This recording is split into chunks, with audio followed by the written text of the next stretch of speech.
Bonjour à toutes et tous et bienvenue au cycle de webinaire à l'ère de l'Anthropocène, combien d'eau pour l'agriculture dans les territoires, panorama des outils développés par la recherche. Donc on est aujourd'hui ensemble pour le troisième webinaire, gérer l'eau sous tension de l'échelle de la parcelle de l'exploitation à celle du territoire. Donc aujourd'hui au programme, un dialogue de 30 minutes avec Sophie Gendre et Olivier Théron qui nous parleront donc respectivement des outils Azalée et Maëlia, puis suivi de 30 minutes d'échange. Donc comme d'habitude, on vous propose d'interagir via l'onglet questions-réponses, de poser vos questions au fil de l'eau, questions ou remarques et besoins éventuellement vis-à-vis des outils. Donc toute cette matière, elle alimentera les réflexions de la chaire sur la manière dont voilà, on va appréhender cette question des besoins en eau actuels et futurs et leur impact sur les hydrosystèmes. Donc, on vous rappelle aussi que le temps de présentation est enregistré et que vous pouvez d'ores et déjà retrouver les replays des deux précédents webinaires sur le site de la chaire. Merci Valentine. Bon, quelques mots sur la chaire déjà. Donc, alors la chaire c'est quoi? C'est quoi? C'est un espace de réflexion collective et puis d'action qu'on va mener avec les membres et puis le réseau de la chaire, en associant donc la communauté académique et scientifique, les acteurs économiques et le pouvoir public autour de l'adaptation des territoires agricoles face aux effets du changement climatique sur le cycle de l'eau. Alors, bon, la chaire apporte des missions d'intérêt général autour de la connaissance, de l'innovation, de l'échange. On a aussi des objectifs de former, particulièrement dans nos formations portées par l'Institut Agro. Donc, sur ce sujet qui est très vaste. Alors, l'entrée de la chaire autour de eau, agriculture et changement climatique se situe à l'échelle territoriale et on vise une vision, une vision pluridisciplinaire avec une ambition de produire des méthodes et outils opérationnels qui répondent aux attentes des territoires et qui s'appuient sur ce que peut apporter la communauté scientifique. Alors, au niveau de la chaire, donc on a démarré en 2021, on a pour un premier cycle de 4 ans, et là on démarre un cycle, un nouveau cycle, pareil, sur 4 ans, autour de 3 axes. Un axe plutôt orienté sur la ressource, quelle ressource dans nos territoires donc, ça, c'est l'axe 1. Quelles évolutions de l'agriculture et des usages agricoles face aux changements globaux? Donc, ça, c'est un deuxième axe. Et puis, un troisième axe qui vise à mettre tout ça en cohérence, plus intégrateur, et qui porte notamment une ambition sur les outils et méthodes qui accompagnent les réflexions sur le partage de l'eau dans les territoires. Alors, c'est pour ça qu'on a lancé cette série de webinaires, donc plutôt sur ce dernier axe. Euh, et nous sommes bien conscients que les opérateurs ont besoin d'outils pour explorer des scénarios d'évolution de l'agriculture, au regard notamment de la disponibilité en eau, et puis aussi également évaluer l'impact de l'agriculture sur les hydrosystèmes. Donc, alors, cette question des outils, ça fait un petit moment qu'on l'évoque au niveau de la chaire.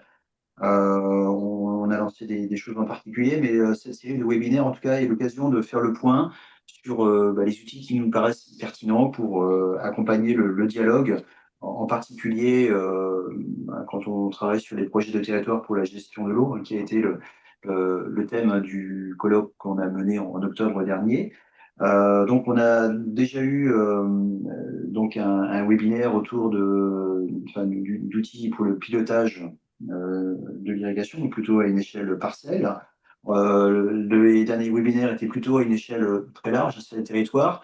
Et là, finalement, on va se placer entre les deux, mais enfin, on va couvrir le spectre à la fois de la parcelle jusqu'au territoire, avec notamment des outils qui visent à intégrer les pratiques, à explorer des scénarios de gestion à différentes échelles. Donc, on a sollicité pour ça Sophie Gendre d'Arvalis et Olivier Théron, INRAE. Donc, Sophie est ingénieure recherche et développement gestion de l'eau, responsable du pôle agronomie au sein d'Arvalis. Merci Sophie d'avoir accepté de parler d'Azalée. Et Olivier Théron est donc chercheur à INRAE, pilote scientifique de la plateforme Maïga. dont on avait parlé également au dernier colloque.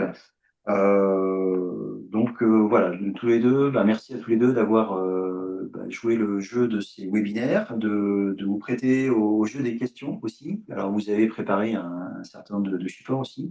Donc on va vous offrir la parole.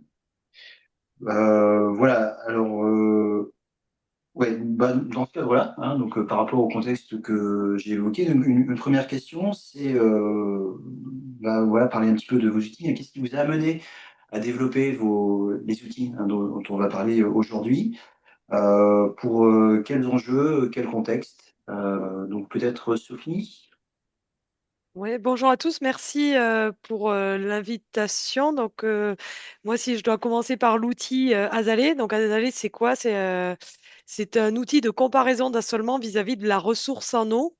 Alors, qu'est-ce qui nous a amené à produire un outil comme ça? Il y avait des outils d'optimisation vis-à-vis de l'assolement qui étaient existants, mais ils étaient plutôt obsolètes. On avait des questions sur les critères d'optimisation et en fait, on s'est rendu compte que l'assolement, c'est quand même un choix stratégique pour l'exploitant agricole de gestion de ses risques avec tout ce qui est évolution des contraintes de production, de la réglementation, du climat, de l'évolution du prix des intrants, de l'évolution des marchés. Il y avait des attentes dans nos discussions de la part des institutions, donc notamment des agences de l'eau. On va le voir après, c'est une agence de l'eau qui a financé la construction de cet outil pour accompagner les transitions. Il y avait des questions, on avait pas mal d'attentes de la part des opérateurs économiques. Donc, pour étudier les stratégies d'exploitation, pour travailler sur des questions de projet de territoire à l'échelle des filières. Et on avait des attentes de la part d'agriculteurs pour tester leurs propres solutions d'adaptation. Et c'est comme ça qu'Azalea a été construit. Il a vu le jour en 2019 dans le cadre d'un PTGE, donc le PTGE de la Boutonne. Et c'était un financement agence de l'eau et il a été co-construit avec l'INRAE, avec la Chambre d'agriculture de Charente-Maritime, la Chambre d'agriculture des Deux-Sèvres, Terrenovia et Arvalis. Et je laisse Olivier présenter Maëlia. Bonjour à tous. Maëlia, en fait, on l'a développée autour des années 2010 à Toulouse, dans le cadre d'un partenariat INRAE, Université de Toulouse et CNRS, pour répondre à la question des compromis à chercher entre des objectifs de conservation des ressources en eau, des différents usages de l'eau et de viabilité de l'agriculture. Et dès le départ, on s'est dit qu'il était important de pouvoir appréhender les variabilités intra- et interannuelles du climat puisque les questions d'eau, elles se posent suivant des temporalités bien précises.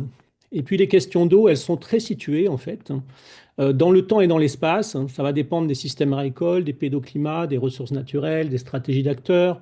Et puis, ça va dépendre aussi de la position spatio-temporelle des opérations techniques. Typiquement, le régime d'irrigation va générer ou pas des problèmes de disponibilité en eau. Et puis les questions d'eau, en fait, elles sont connectées à toutes les autres questions qui concernent l'agriculture, hein, production de biomasse, économie agricole, la compétition entre l'eau verte qui est évapotranspirée par les plantes ou l'eau bleue qui circule dans les hydrosystèmes, et puis les questions de contre-effets des pratiques comme les pollutions, les émissions de gaz à effet de serre. Et tous ces problèmes autour de l'eau, finalement, on en parle et il y a souvent une large gamme de solutions possibles et discutées dans les bassins versants. Alors, les solutions qui peuvent concerner les systèmes de culture, avec des changements qui peuvent être incrémentaux ou très profonds, et puis des solutions qui peuvent être relatives à la gestion des ressources, par exemple le délâcher de barrages, la création de retenues comme les bassines ou des retenues collinaires. Et finalement, on a besoin d'outillage qui permettrait d'appréhender ces problèmes dans leurs dimensions particulières et estimer les effets des possibles solutions. Et Sophie, si tu veux bien appuyer. Et donc, on est parti sur l'idée qu'il fallait développer une modélisation et évaluation intégrée qui puisse vraiment traiter de ces particularités. Diapo suivante. Et quelque part, on a dessiné le cahier des charges de la plateforme Maëlia en se disant qu'il y avait deux grands objectifs. Un objectif de modélisation, au sens de représentation des bassins versants, avec deux grands sous-enjeux. Un premier autour de la structure du territoire, donc représenter les hétérogénéités des situations d'action, hein, les différents systèmes de culture dans les différents sols connectés à différentes ressources en eau, puisque c'est bien comme ça qu'on peut comprendre les situations dans lesquelles se trouvent les agriculteurs et les autres usagers de l'eau. Et puis représenter les dynamiques à la fois écologiques, au sens la croissance des plantes, l'écoulement des eaux, donc l'hydrologie des ressources en eau, mais aussi les interactions et les rétroactions qu'il peut y avoir entre ces processus, que ce soit dans l'écosystème, dans le système humain ou entre l'écosystème et le système humain. C'est le sens de la petite figure en bas où on voit qu'il y a des interactions et des rétroactions entre des irrigants, des ressources en eau, des lâchers de barrages et des restrictions. Et puis un deuxième grand objectif, bah, c'était de produire des indicateurs qui font sens pour les acteurs, donc des indicateurs de durabilité et de résilience aux échelles temporelles et spatiales adaptés à ces acteurs. Et là, on parle des acteurs de l'eau bah, dans toute leur diversité. Ce cadre étant posé, est-ce que vous pouvez nous décrire le fonctionnement donc d'Azalée et Maïlia? Alors, Azalée, comment ça fonctionne? Donc, Azalée, c'est un outil informatique qui va essayer de prendre en compte tout ce qui est variabilité climatique et variabilité économique. Donc, c'est quoi à l'intérieur d'Azalée? En fait, c'est une modélisation d'un bilan hydrique. Donc, on va calculer des stress hydriques liés à la culture et on va regarder l'impact de ce stress hydrique sur chacune des cultures en termes de perte de rendement. Et donc, pour ça, on va avoir des données d'entrée. Donc, on va pouvoir sélectionner des différents types de sols. On va pouvoir modéliser sur la météo passée. On peut aussi modéliser sur le climat futur, donc sur les scénarios GIEC. Et on va prédéfinir des conduites d'irrigation et des cultures. D'abord, les cultures que l'on a effectivement sur l'assolement et les cultures qu'on voudrait mettre en place, donc avoir des scénarios d'évolution de ces assolements. Et donc, on va modéliser cette réponse à l'eau de la culture et on va coupler ça à un modèle de scénario de prix. Donc, il y a environ 500 scénarios de prix qui vont nous permettre de prendre en compte l'aléa climatique et la variabilité économique. Et à partir de là, ça va, et de données fournies par les agriculteurs avec lesquels on travaille, ça va nous permettre de calculer des rendements et des prix. Et avec l'outil dont je vais dire un mot juste après, parce que Azalée aujourd'hui est couplé à un calculateur de plusieurs indicateurs qui s'appelle Sister. Dans le cadre Sister, on va renseigner tout ce qui est charge de culture, temps de travail, coût de l'irrigation, et ça va nous permettre d'obtenir trois indicateurs avec la variabilité, avec de la variabilité sur ces indicateurs, que sont les marges nettes, la consommation d'eau à l'échelle de l'exploitation agricole et à l'échelle de la parcelle, et le temps de travail. Et toute cette démarche, et c'est pour ça que c'est assez important, c'est qu'Azalée, il est conçu dans une démarche de co-conception. Il n'est pas là pour fournir les assolements de demain aux agriculteurs. C'est vraiment l'idée, c'est de travailler avec eux. Donc, il y a d'abord un premier atelier qui sont des ateliers de co-conception où on va définir avec eux les scénarios d'assolement. Donc, quels assolements pour demain, qu'est-ce qu'ils peuvent imaginer, quels sont les assolements actuels, quelles sont les opportunités. On va à partir de là faire tourner l'outil pour comparer par simulation ces scénarios d'assolement sur la marge nette, sur les marges nettes, sur les consommations d'eau, sur le temps de travail. Et ensuite, on va avoir un retour avec une expertise en groupe pour regarder les résultats, les pistes à retenir. L'idée, c'est que les agriculteurs et les techniciens, ils sont au cœur des ateliers de co-conception. Voilà, donc, Azalée, c'est un outil qui prend en compte le stress hydrique et l'impact du stress hydrique sur le rendement et qui va aussi prendre en compte tout ce qui est volume d'eau disponible, débit d'équipement du matériel, donc vraiment toutes les contraintes agriculteurs qu'il peut avoir à l'échelle de l'exploitation. Et qu'est-ce que Sister? Donc j'ai dit un mot de Sister, je voulais quand même le présenter là. Donc Sister, c'est un outil d'évaluation de la multiperformance des systèmes en grande culture. C'est couplé aujourd'hui à Azalée, mais ça fonctionne aussi bien tout seul. Donc souvent, c'est utilisé voilà, pour calculer différents indicateurs. Vous voyez en sortie, il y a 20 principaux indicateurs. Je crois qu'il y a plus d'une centaine d'indicateurs déclarés dans l'outil qui vont être d'ordre économique, technique ou environnementaux. C'est un outil qui a été créé en 2008 et qui est piloté en inter-institut depuis 2017. Et donc, on va décrire une ferme en système de production végétale et pratique culturelle. Donc, on va lui rentrer un parc matériel, de la main-d'œuvre, un parcellaire, des cultures, des interventions. Et ça va nous permettre de calculer ces indicateurs. Et couplé à Azalea, ça nous permet voilà, d'avoir une approche de marge nette à l'échelle de l'exploitation agricole et de passer d'un parcellaire ou de volume d'eau consommé à l'échelle de la parcelle à une approche beaucoup plus d'exploitation agricole. Je laisse la main à Olivier pour Maëlia. Alors, qu'est-ce que c'est que Maëlia? Donc, c'est un système multi-agent spatialisé. Alors, les systèmes multi-agents, c'est une des technologies de l'intelligence artificielle dans lequel on va trouver deux grandes composantes. D'une part, une base de données géoréférencée à haute résolution spatiale qui va nous permettre de décrire la structure du territoire et du bassin versant. Et puis d'autre part, une chaîne de modèles qui vont nous permettre de simuler les différentes dynamiques sociales et écologiques dont je parlais tout à l'heure. Donc des modèles qui vont nous permettre de simuler la croissance des plantes, l'hydrologie, et de simuler les fameuses interactions et rétroactions. Et donc, quand on simule avec ces modèles la dynamique, considérant la structure du territoire, on va obtenir un certain nombre de variables qu'on va pouvoir manipuler pour renseigner différents indicateurs environnementaux, sociaux et économiques, que ce soit en termes de moyenne sur une période de simulation, donc c'est des modèles qui tournent au pas de temps journalier sur plusieurs dizaines d'années, ou que ce soit en termes de dynamique. Comme on le voit en bas à droite, on peut regarder la tendance, la variabilité autour de la tendance, de manière à pouvoir s'exprimer sur la résilience. On peut passer à la diapo suivante. Alors donc il y a un gros enjeu d'intégration de données pour décrire la structure du territoire. Donc on a développé un ensemble de protocoles de collecte de données et de croisement de données, de manière à pouvoir associer à chaque parcelle de chaque exploitation d'un territoire un sol, un climat, une séquence de culture.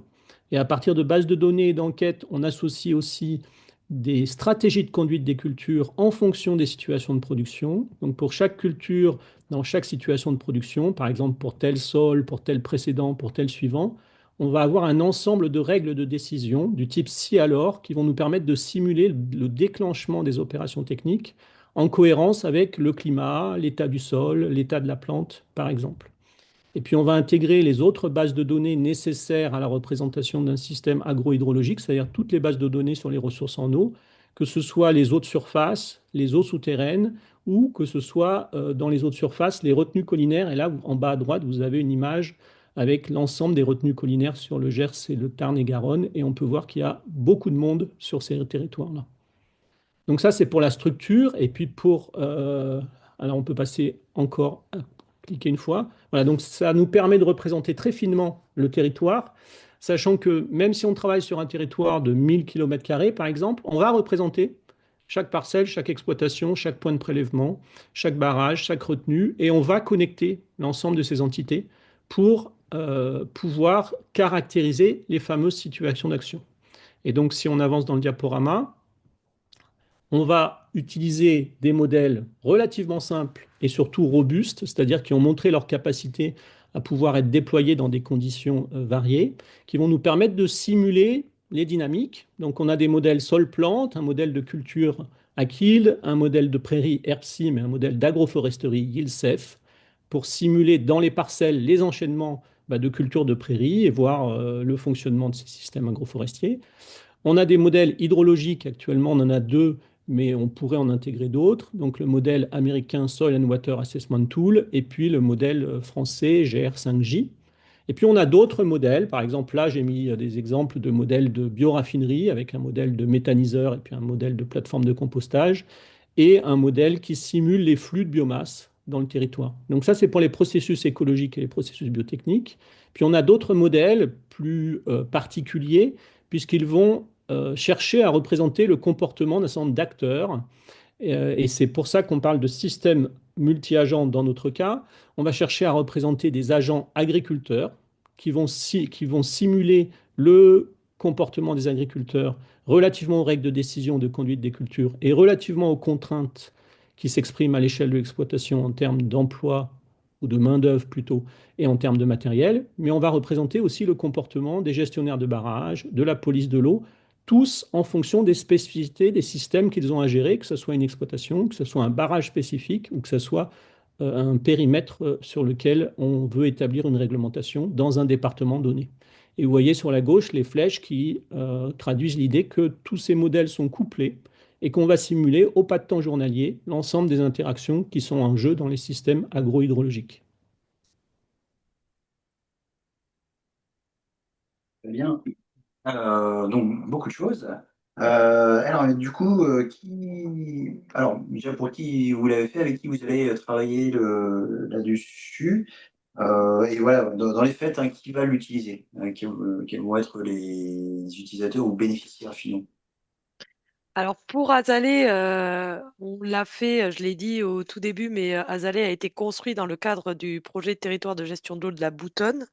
L'idée au démarrage, c'était, il y avait deux groupes d'agriculteurs. Donc un groupe d'agriculteurs qui ne souhaitait plus avoir accès à l'eau et un autre groupe d'agriculteurs qui souhaitait construire une réserve de substitution, mais donc le coût de l'eau allait augmenter. Donc en fait, on a fait ce travail-là pour travailler avec ces groupes d'agriculteurs et les aider à se projeter dans des évolutions de leur assolement vis-à-vis de la disponibilité en eau qu'ils auraient demain avec des scénarios de besoins en eau. Donc, c'est un outil qui a été pensé pour travailler avec des groupes d'agriculteurs autour d'une thématique. Donc là, on l'a vu dans le cadre d'un PTGE, mais on le verra après dans des exemples concrets. On a pu l'utiliser aussi avec des partenaires type coopérative qui souhaitent enfin, travailler sur l'évolution ou l'introduction de nouvelles espèces à l'échelle d'un territoire. Donc là, on travaille beaucoup avec des groupes d'agriculteurs autour d'une thématique. Donc ça va être via des ateliers de co-conception où on va toujours travailler accompagné par des conseillers et des techniciens. On peut l'utiliser aussi, il peut être aussi utilisé par les institutions pour estimer des mesures d'impact ou des solutions d'adaptation, donc avoir une approche plus macro à l'échelle de l'exploitation agricole en faisant des typologies d'exploitation agricole. Et ça peut être utilisé aussi en diagnostic à l'échelle d'une exploitation agricole, bien évidemment accompagné par un technicien. Enfin, l'outil n'est pas fait pour que l'agriculteur l'utilise en direct. Et aujourd'hui, l'usage actuel de l'outil, c'est essentiellement, enfin, ça n'est que, je le présenterai après, mais ça n'est aujourd'hui utilisé que par des groupes d'agriculteurs autour d'une thématique ou d'une question posée dans un territoire et où on met en œuvre des ateliers de co-conception qui sont accompagnés par nos partenaires. Ok. Et donc, pour ce qui est de Maëlia, en fait, on est sur une approche qui se veut collaborative à l'échelle du bassin versant. Alors, désolé pour la qualité de l'image, là, je ne sais pas ce qui s'est passé. Euh, L'idée, c'est de réunir les différents acteurs de l'eau, que ce soit les agriculteurs, mais aussi les institutions qui s'intéressent à l'eau, les agences de l'eau, les services de l'État, les autres usagers de l'eau et possiblement d'autres acteurs tels que les associations de protection de la nature ou les associations de citoyens, pour avoir une réflexion sur comment trouver ce compromis entre conservation des ressources en eau, différents usages de l'eau et puis viabilité de l'agriculture. Alors comment on s'y prend? On crée cette arène d'acteurs dans laquelle on va travailler en trois grandes étapes. Une première étape où on va construire un modèle de la situation actuelle et où là, en fait, on hybride, on intègre les données des bases de données dont j'ai parlé tout à l'heure et toutes les connaissances locales, notamment sur la conduite des cultures ou sur la gestion des barrages ou sur les règles pour établir des restrictions d'usage de l'eau. Une fois qu'on a représenté la situation actuelle, on simule la situation actuelle sur le passé et on vérifie que la plateforme est en capacité de représenter les années passées. À partir de là, on peut se lancer dans une prospective et donc on va amener les acteurs à co-construire des scénarios de changement qui peuvent toucher un ensemble d'entités. On va le voir juste après. Donc ils peuvent construire différents scénarios. On va revenir au bureau, on va simuler ces scénarios, évaluer les indicateurs de durabilité et de résilience, et puis venir leur présenter ce résultat de l'évaluation intégrée. Et possiblement, on peut itérer entre l'étape 3 et l'étape 2, voire entre l'étape 3 et l'étape 1, si on se rend compte qu'il y a des incohérences dans la représentation. Alors, si on passe à la diapo suivante, donc, à quoi ça sert Maëlia avec ses acteurs? Ça sert à évaluer des scénarios. Ces scénarios, ils peuvent être factoriels, on change que le climat, ou combinés, on change le climat, les ressources, les systèmes de culture. Donc on peut changer les contextes d'action, hein, les climats, les ressources, les prix, les contraintes sur le travail. On peut changer ce que j'ai appelé là les entités au sens général, c'est-à-dire on peut changer les systèmes de culture, on peut supprimer ou créer des ressources en eau, on peut créer des unités de transformation de la biomasse, typiquement. Actuellement, il y a beaucoup de questions autour des méthaniseurs. Et puis, on peut non seulement les changer, mais on peut les spatialiser. Et puis, on peut changer aussi les stratégies de gestion, que ce soit de conduite des cultures ou de gestion des barrages ou de la police de l'eau. Et donc, on va simuler ces scénarios et on va pouvoir évaluer sur une large gamme d'indicateurs, de l'échelle de la parcelle et de l'exploitation à l'échelle du territoire, bah, tout ce qui est relatif au cycle de l'eau, de l'azote, du carbone, à la fertilité des sols, à l'érosion, au rendement, bien sûr, aux services écosystémiques, et puis, comme précédemment pour Azalée, aussi sur les dimensions économiques, marge brute et semi-nette. Mais on peut aller sur d'autres choses comme la production, l'efficience, la souveraineté, l'autonomie.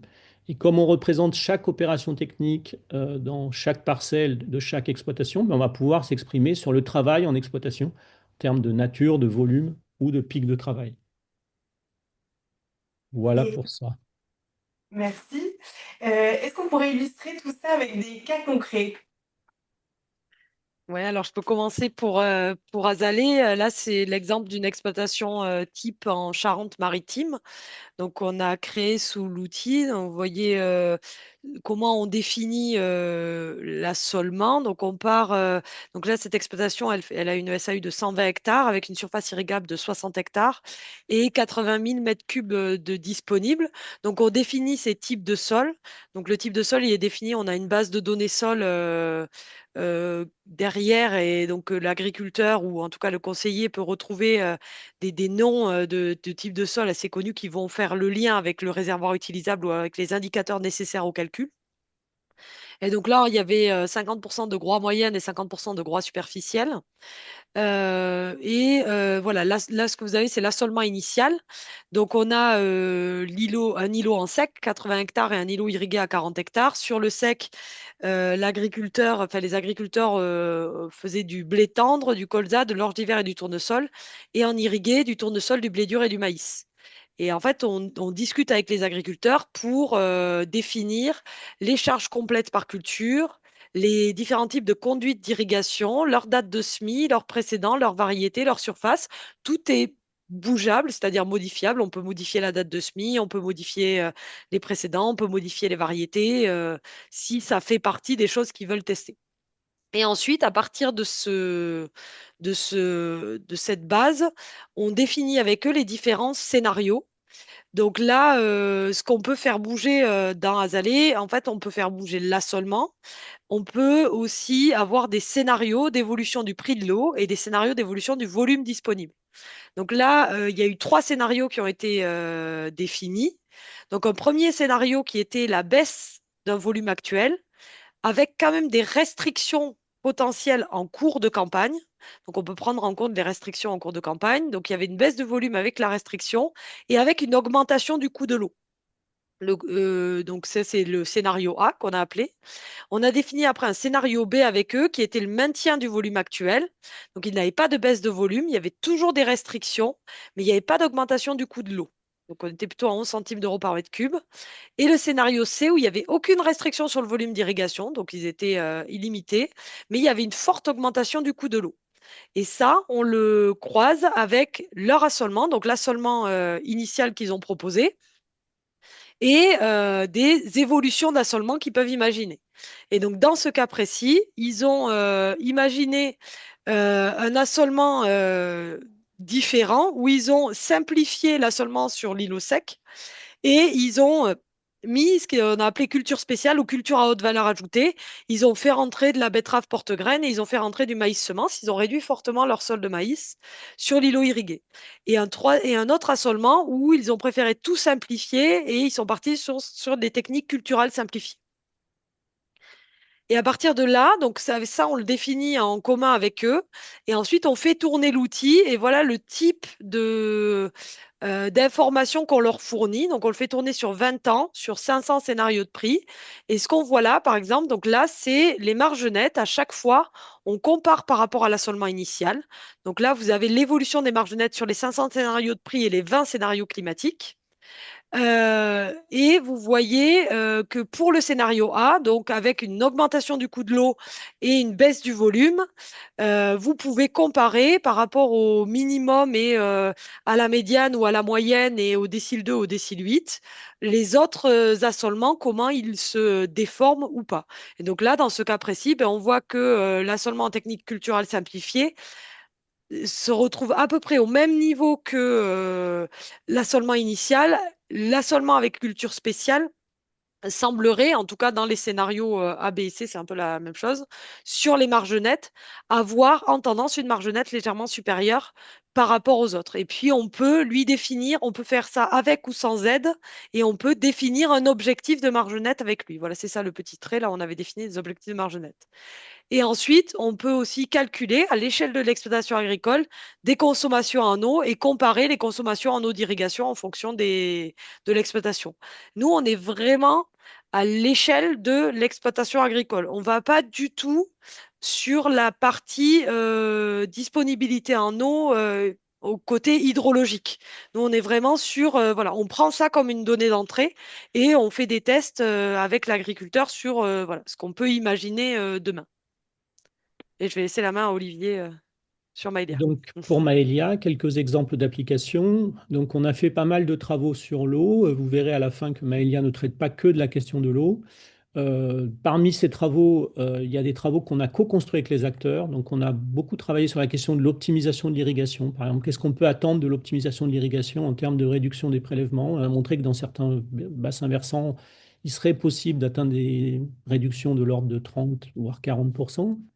On a travaillé sur une stratégie dont l'INRAE et les agences de l'eau parlent beaucoup, qui est la stratégie d'évitement, c'est-à-dire d'essayer de semer plus précocement un maïs précoce de manière à éviter que son cycle, enfin, que la phase d'irrigation tombe en même temps que la période d'étiage la plus prononcée. Bon, il s'avère qu'on a montré que dans certains territoires, c'était une mauvaise idée. On a travaillé bien sûr sur la diversification des rotations, un passage d'une monoculture de maïs à des rotations plus diversifiées. On a montré aussi que là, dans certains territoires, il pouvait y avoir des contre-effets. Puis on a travaillé sur des questions de retenue de substitution versus collinaire, par exemple en supprimant certaines retenues collinaires et en créant des retenues de substitution. Et puis, à la demande des services ou des agences de l'État, on a travaillé sur l'effet cumulé des retenues collinaires, donc le fait que les retenues dans un bassin versant vont venir intercepter les ruissellements et possiblement amplifier et prolonger les étiages. C'est le sens de la figure en bas à droite. Et puis, on a aussi beaucoup travaillé sur les effets sur les flux d'eau verte et les flux d'eau bleue. Donc, toujours pareil, hein, l'eau verte évapotranspirée par la plante et l'eau bleue qui circulent vers les hydrosystèmes. Donc les effets des cultures intermédiaires, courtes ou longues, et puis combinés ou pas à des rotations diversifiées pour voir dans quelle mesure, quand on couvre les sols, on pourrait avoir des contre-effets qui sont de réduire le remplissage des nappes à l'automne et au printemps. Puis on a par exemple travaillé sur les stratégies d'atténuation et d'adaptation. Et Sophie, si tu veux appuyer, voilà. Et on montre qu'il n'y a pas de solution miracle. Vous remarquerez qu'il y a certaines stratégies dont j'ai parlé qui pourraient être un peu évidentes et où je vous dis, bah, sur certains territoires, il y a des problèmes. Oui, il faut avoir à l'idée que c'est surtout la démarche qui est générique. C'est-à-dire qu'il faut mettre en œuvre une approche territoriale agrohydrologique qui prend en compte les aspects agricoles et les aspects hydrologiques, et que suivant les sols, les systèmes de culture, le climat, les ressources en eau et leur hydrologie spécifique, mais on peut avoir des effets intéressants ou pas, importants ou pas, ou des contre-effets qu'on peut expliquer en analysant les sorties de la plateforme. Et ça, c'est encore une fois lié au fait qu'on va parler de systèmes de culture différents, que dans un même bassin, il y a des sous-bassins qui peuvent se comporter différemment. Et puis, tout est en dynamique. Et vous le savez, les questions de l'eau, c'est avant tout quelque chose qui se définit au fur et à mesure du temps. Et il y a des effets cumulés, par exemple, sur une saison, quand on a soit beaucoup de pluie, soit au contraire des sécheresses prolongées. Donc, un autre exemple dans la diapo suivante, c'est un travail qui a été fait dans l'Aveyron, dans le cadre de la thèse de Sandrine Alain, où ils ont étudié en colonne à droite 4 scénarios. Un scénario où ils réduisent la surface irriguée. Alors, l'idée là, c'était de réduire la surface irriguée en tête de bassin. Un scénario où ils essayent d'optimiser l'irrigation, donc scénario 2. Un scénario où on crée une bassine de substitution, mais on supprime par ailleurs des retenues collinaires qui ne sont plus utilisées. Et puis un scénario où on change les rotations de culture. Et en ligne, vous avez différents indicateurs autour de la gestion de l'eau, autour de l'environnement et autour de l'agriculture. Alors, on ne va pas rentrer dans le détail, ça serait trop long, mais ça permet justement de comparer ces différents scénarios. Et il n'y a pas de solution idéale, même s'il y a des solutions qui semblent quand même à la fois moins coûteuses et relativement efficaces. Mais bien sûr, ça va être une recherche de compromis, comme je l'avais annoncé au tout début de la présentation. Eh bien, merci Sophie et Olivier. Alors, comme on l'avait dit en introduction, donc on s'est beaucoup intéressé dans le cadre de HR au PTGE, un projet de territoire pour la gestion de l'eau. Et voilà, vos outils, on sent bien qu'ils sont en mesure d'apporter un certain nombre de réponses.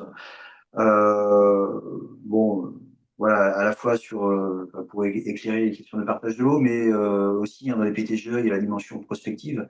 Donc, comment est-ce que vous voyez l'utilisation de vos outils dans le cadre des PTGE?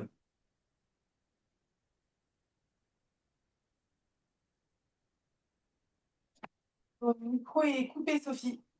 Pardon, merci. Pardon. Donc, ouais, je vais élargir un peu en disant que bah, aujourd'hui, où est-ce que l'outil est utilisé?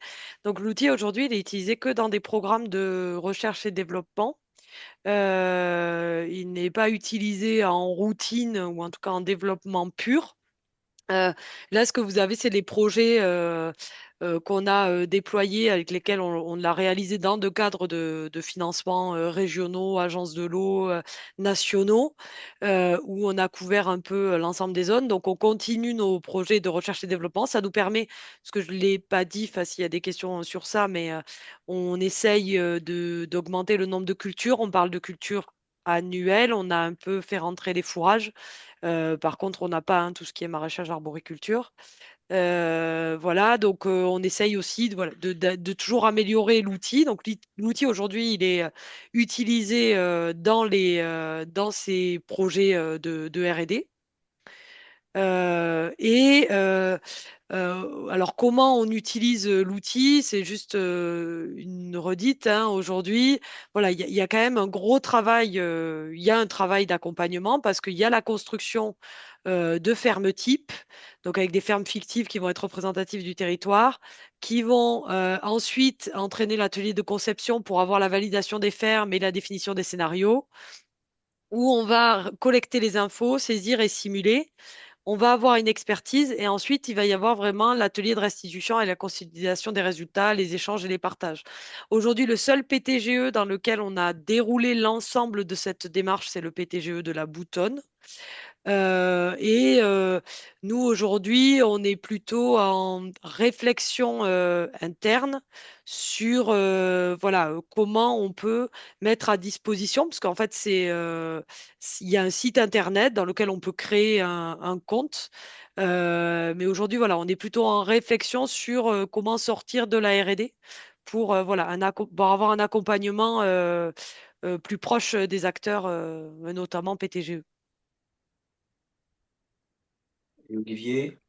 Eh bien, alors, on n'a pas encore travaillé explicitement sur des projets de PTGE, même si on est en discussion en Drôme et puis en Pays de Loire. Alors, quand je dis le on, c'est l'entreprise Maelab, hein, qui est une émanation d'INRAE, qui a vocation à permettre le transfert de Maélia dans la sphère socio-économique, c'est-à-dire le rendre utilisable et accompagner les acteurs dans son utilisation.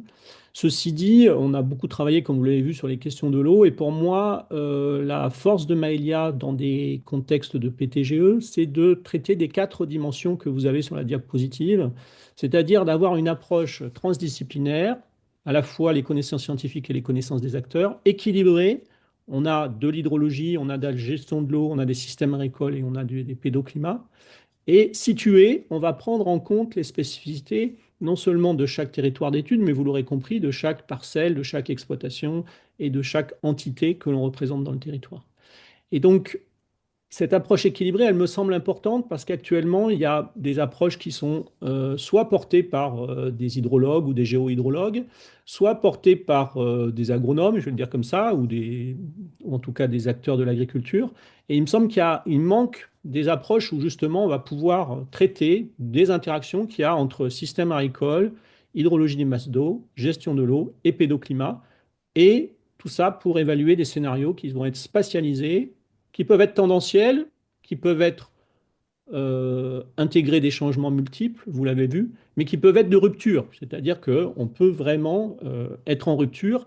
On peut être en rupture dans les deux sens, hein, avec une transition écologique extrêmement forte, mais on peut être en rupture aussi avec l'apport de technologies. Par exemple, on a fait des scénarios avec des betteraves OGM divers. Et ça, c'était une proposition des agriculteurs. Et donc, on a paramétré ce type de betterave pour pouvoir simuler ces scénarios. Merci Sophie et Olivier. Les questions commencent à affluer sur le chat, donc n'hésitez pas à vous exprimer.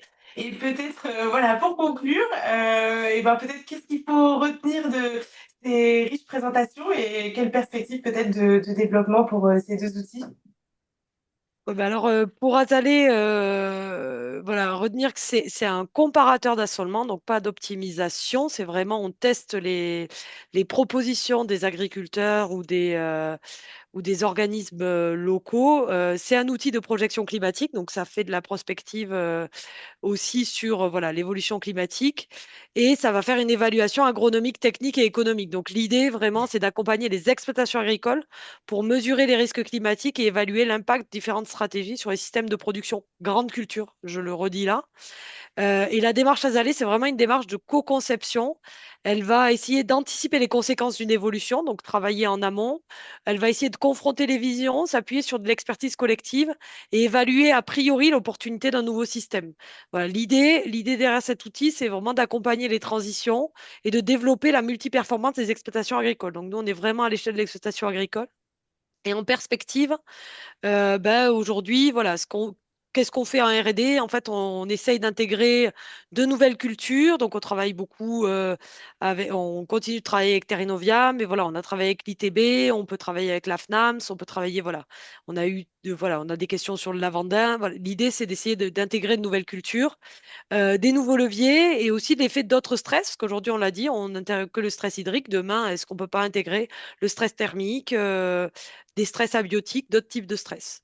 Et aujourd'hui, il est utilisé dans des projets de R&D et on est en cours de réflexion pour une utilisation plus large, enfin, voilà, qui devrait aboutir, je l'espère, dans les prochains mois.